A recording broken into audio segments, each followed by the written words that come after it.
unguarded and now dived to his ankle, his knees knocking each other, and with a look so piteous and purport as if he had been loosed out of hell. To speak of horrors, he comes before me. Mad for thy love. My lord, I do not know, but truly I do fear it. What said he? He took me by the wrist and held me hard. Then goes he to the length of all his arm, and with his other hand the sword his brow. He falls such perusal of my face as he would draw it.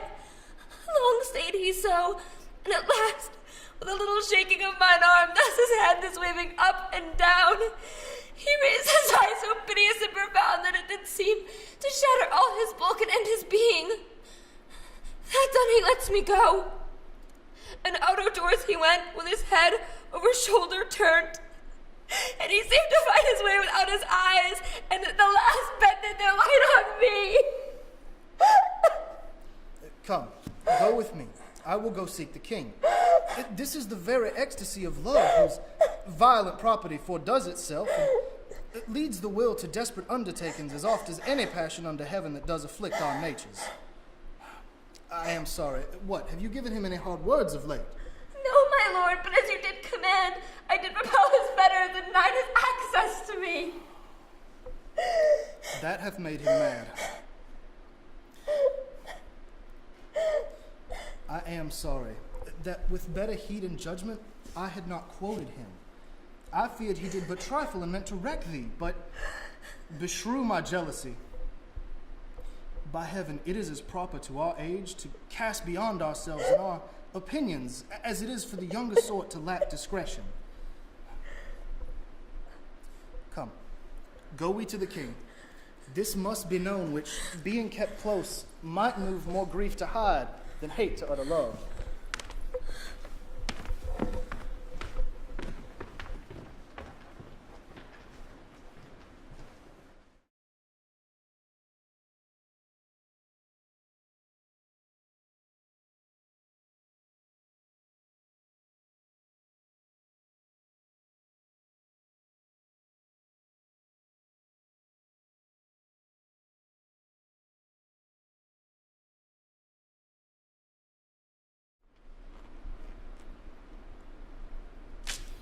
Welcome, dear Rosencrantz and Guildenstern. Moreover, that we much did long to see you. The need we had to use you did provoke our hasty sending.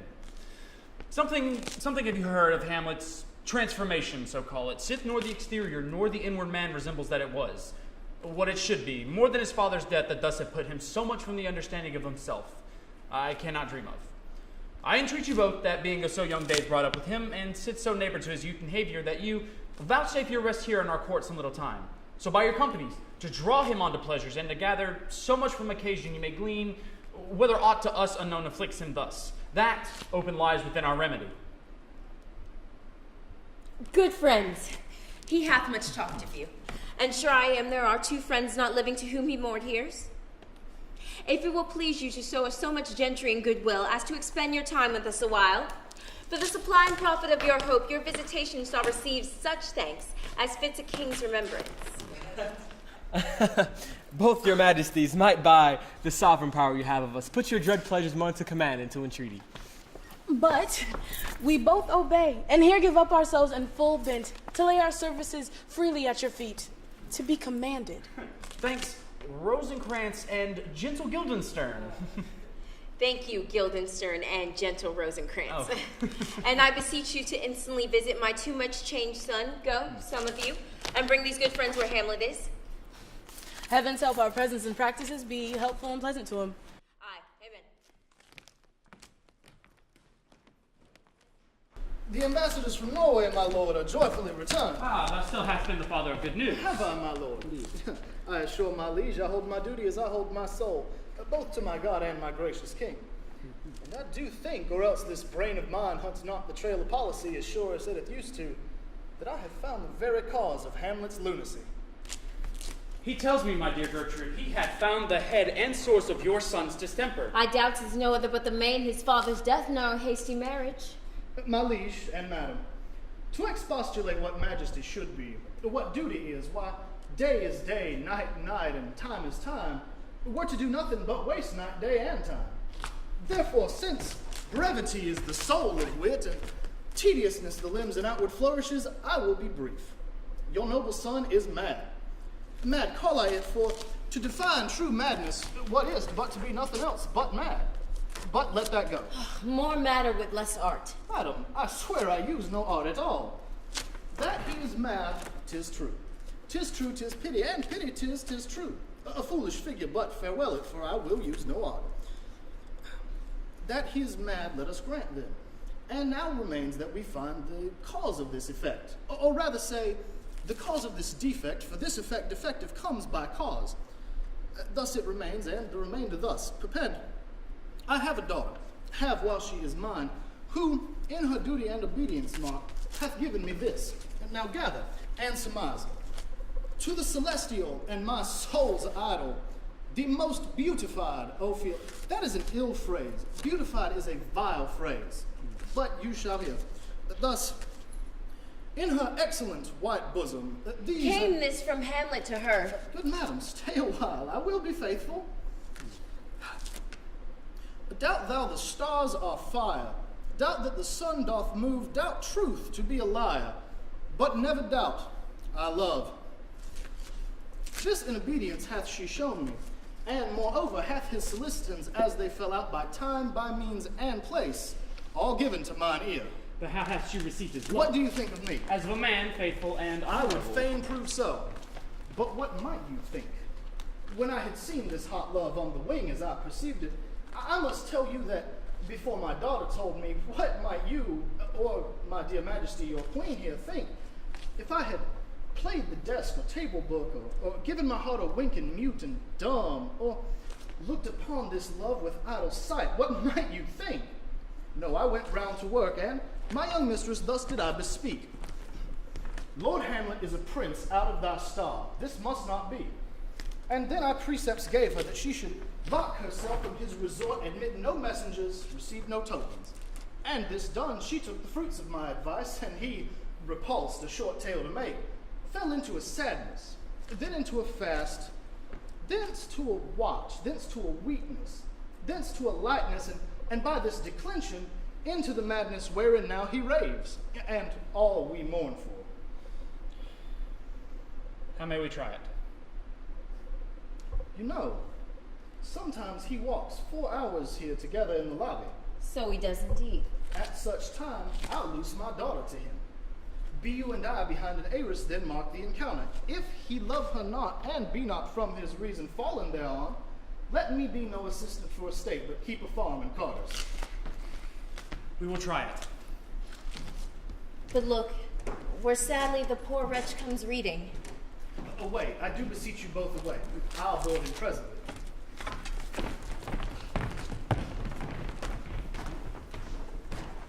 Oh, give me leave. How does my good Lord Hamlet? Well, God have mercy. Do you know me, my lord? Excellent well. You're a fishmonger. Not I, my lord. Then I would you were so honest a man. Honest, my lord. Aye, sir. To be honest, as this world goes, is to be one man picked out of 10,000. That's very true, my lord. For if the sun breed maggots in a dead dog, bring a God-kissing carrion. Be your daughter. I have, my lord. Let her not walk in the sun. Conception is a blessing, but not as your daughter may conceive. Friend Liptute. How say you by that? Still harping on my daughter, yet he knew me not at first. He said I was a fishmonger. He is far gone, and truly in my youth did I suffer much extremity for love, very near this. I'll speak to him again. What do you read, my lord? Words. Words. Words. What is the matter, my lord? Between who? The matter which you read, my Slander, sir. But the satirical rogue says here that old men have great beards, their eyes purging thick amber and plum tree gum, that they have a plentiful lack of wit, together with most weak hams, all which, though I powerfully and most potently believe, yet hold it not honesty to have it thus set down, that you yourself, sir, should be as old as I am. It's like a crab, you could go backwards. Though this be madness, yet there's method in it. Will you walk out of the air, my lord? Into my grave. Indeed, that is out of the air. How pregnant sometimes his replies are. A happiness which often madness hits on, which reason and sanity could not so prosperously be delivered of. My honorable lord, I will most humbly take my leave of you. You cannot, sir. But take from me anything that I would more willingly part withal. Except my life. Except my life. Except my life. Fare you well, my lord. These tedious old fools.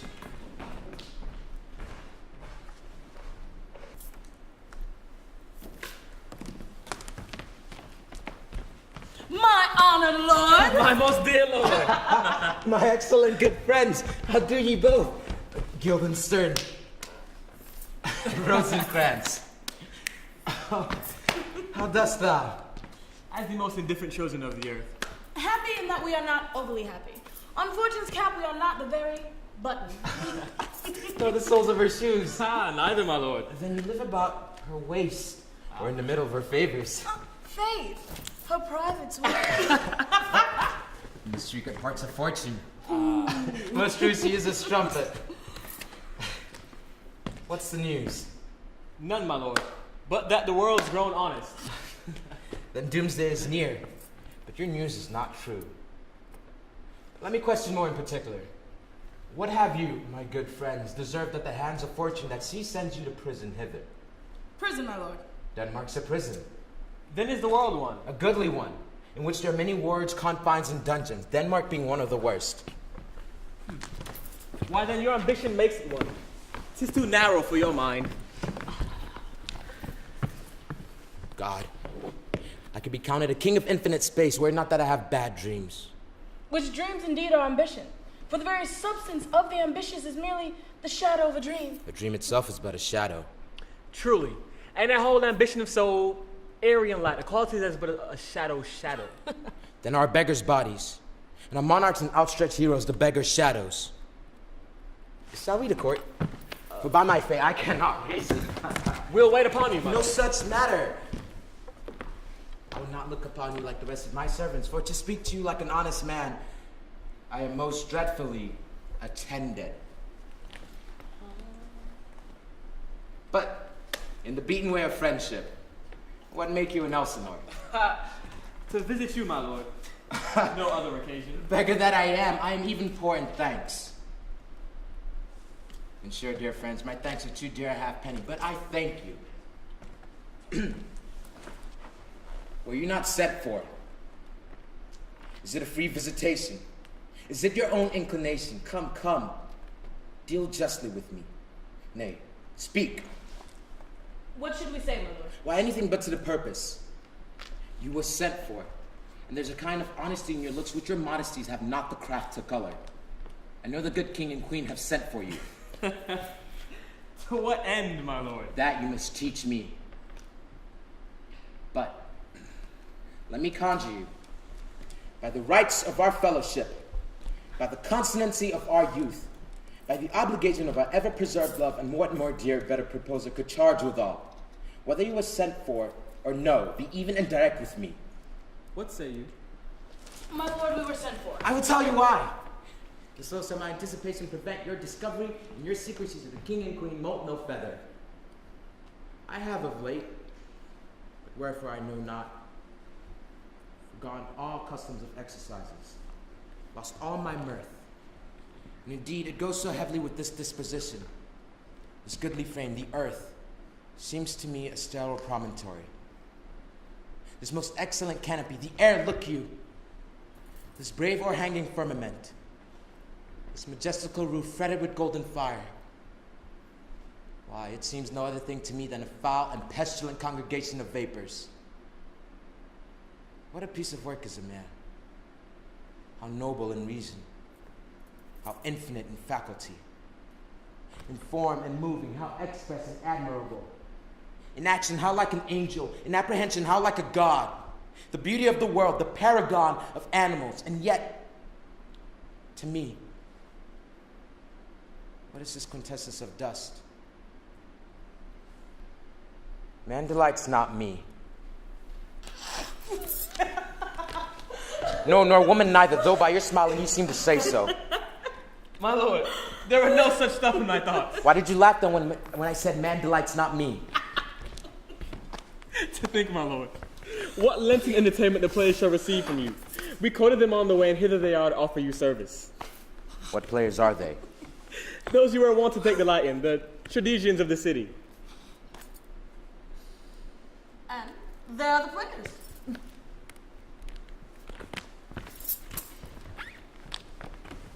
Dear friends, you're welcome to Elsinore. Your hands, come then. The pertinence of welcome is fashion and ceremony. You are welcome. But my uncle father and aunt mother are deceived. In what, my lord? I am but mad north-northwest. When the wind is southerly, I know a hawk from a handsaw. Well be with you, friends. Hark you, Guildenstern, and you too, and each ear here. That great baby you see there is not yet out of his swaddling clouts. Happily his second time come to them. For they say an old man is but twice a child. I prophesy he comes to tell me of the players. Mark it. Oh, you said right, sir. Oh, Monday morning, 'twas so indeed. My lord, I have news to tell you. My lord, I have news to tell you. When Rossius was an actor in Rome. The actors are come hither, my lord. Buzz. Upon mine honor, Then came each actor on his ass. the best actors in the world. Oh, Jephthah, judge of Israel, what a treasure hast thou. What a treasure had he, my lord. Why, one fair daughter, and no more, the which he loved passing well. Still on my daughter. Am I not in the right, O Jephthah? If you call me Jephthah, my lord, I have a daughter I love passing well. Nay, that follows not. What follows then, my lord? Why, as by lot, God wot. And then you know, it came to pass as most like it was. The first row of the pious and song will show you more, for look you where my bridgeman comes. You're welcome, masters, welcome all. I am glad to see thee well. You are welcome. Oh, friend, thy face is veiling since I saw thee last. Comest thou to beard me in Denmark? What, my young lady and mistress? You are welcome. We'll eat toot like French falconers, fly at anything we see. We'll have a speech straight. Come, show us a taste of your quality. A passionate speech. What speech, my lord? I heard thee speaking a speech once, but it was never acted. Or if it was, not above once. One speech that I chiefly loved. 'Twas Aeneas' tale to die, though, and thereabout of it especially, where he speaks of Priam's slaughter. If it live in your memory, begin at this line. Let me see. The rugged Pyrrhus, like the Hyrcanian beast. It is not so. It begins with Pyrrhus. The rugged Pyrrhus, whose sable arms, black as his purpose, did the night resemble when he lay couched in the ominous horse, hath now his black and dread complexion smeared with heraldry more dismal, now is he total jewels, horridly tricked with the blood of fathers, mothers, daughters, sons, baked and empasted in the parching streets that lend a tyrannous and damned light to their lord's murder, roasted in wrath and fire, and thus oracized with coagulate gore. Eyes like carbuncles, the hellish Pyrrhus, old grandsire Priam seeks. So proceed you. For God, my lord, that was well spoken with good accent and good discretion. Anon he finds him, striking 2 short Greeks. His antique sword, rebellious to his arm, lies where it falls, repugnant to command, unequaled matched. Pyrrhus at Priam drives, enraged strikes wide, but with the whift and wind of his fell sword, the unnerved father falls. So, like a painted tyrant, Pyrrhus stood, and like a neutral to his will and matter, did nothing. After Pyrrhus' pause, a roused vengeance sets him new a work, and never did the Cyclops' hammers fall on Mars' armor forged for proof etern. With less remorse than Pyrrhus' bleeding sword now falls on Priam. Out! out, thou strumpet fortune! All you gods in general synod, break away her power! Break all the spokes and bellies from her wheel, and bowl the round nave down the hill of heaven, as low as to the fiends. But who, oh, who had seen the mobled queen run barefoot up and down, threatening the flames with bissed ruin? A clout upon that head where late the diadem stood, and for a robe about her lank in all or timid loins, a blanket in the alarm of fear caught up. Who this had seen with tongue in venom steep, gainst fortune's state would treason have pronounced. But if the gods themselves could see her then, when she saw Pyrrhus make malicious sport in mincing with his sword her husband's limbs, the instant burst of clamor that she made, unless things mortal moved them not at all, would have made milch the burning eyes of heaven, and passion in the gods. Look whether not he has turned his color and has tears in his eyes. Pray you no more. 'Tis well. I'll have thee speak out the rest soon. Good my lord, will you see these players well bestowed? Do you hear? Let them be well used, for they are the abstract and brief chronicles of our times. After your death, you had better have had a bad epitaph than their ill report while you live. I will use them according to their desert. God's bodkins, man, much better. Use each man after his desert, and who should escape whipping? Use them after your own honor and dignity. The less they deserve, the more merit is in your bounty. Take them in. Come, sirs. Follow him, friends. We'll see a film tomorrow night. Do you hear, old friend? Can you play the murder of Gonzaga? Aye, my lord. We'll hack tomorrow night. You could for a need study a speech of some 12 or 16 lines that I would set down and insert in. Could you not? Aye, my lord. Very well. Follow that, Lord, and pray you mock him not. Dear friends, you're welcome to Elsinore. I'll leave you till night. Good, my lord. Aye, so God be with ye.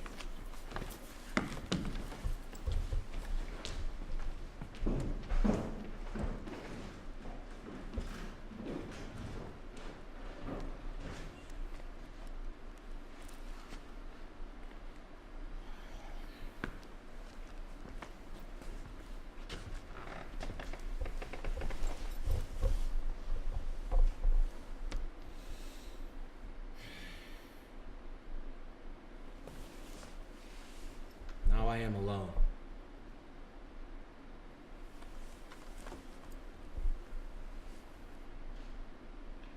But what a rogue and peasant slave am I? Is it not monstrous that this player here could but in a fiction, in a dream of fashion, force his soul so to his own conceit, that from her working all his visage waned, tears in his eyes, distraction in his aspect, a broken voice, and his whole function suiting with forms to his conceit. And all for nothing. For Hecuba. What's Hecuba to him? Or he to Hecuba that he should weep for her? What would he do had he the cue and motive for passion that I have? He would drown the stage in tears and cleave the general ear with horrid speech. Make mad the guilty, appall the free, confound the ignorant, and amaze indeed the very faculties of eyes and ears. Yet I, a dull and muddy-mettled rascal, peak like John of dreams, unpregnant of my cause, and can say nothing. No, not for a king upon whose property and most dear life a damned defeat was made.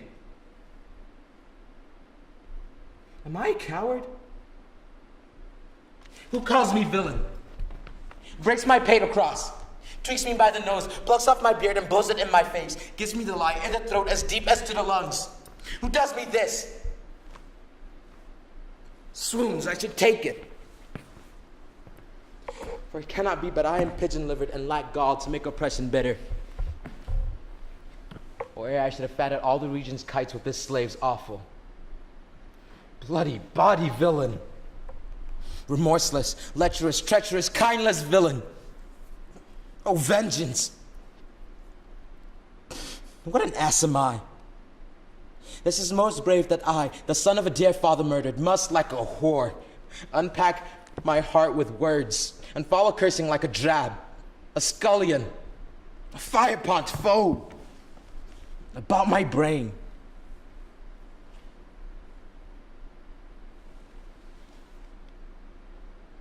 I have heard that guilty creatures sitting at a show have, by the very cunning of the scene, been forced so to the soul that they have proclaimed their malefactions. For murder, though it have no tongue, will speak with most miraculous organ. I'll have these players play something like the murder of my father before mine uncle. I'll observe his looks. I'll tempt him to the quick. If he but blench, I know my course. And the spirit I have seen may be the devil. The devil hath power to assume a pleasing shape.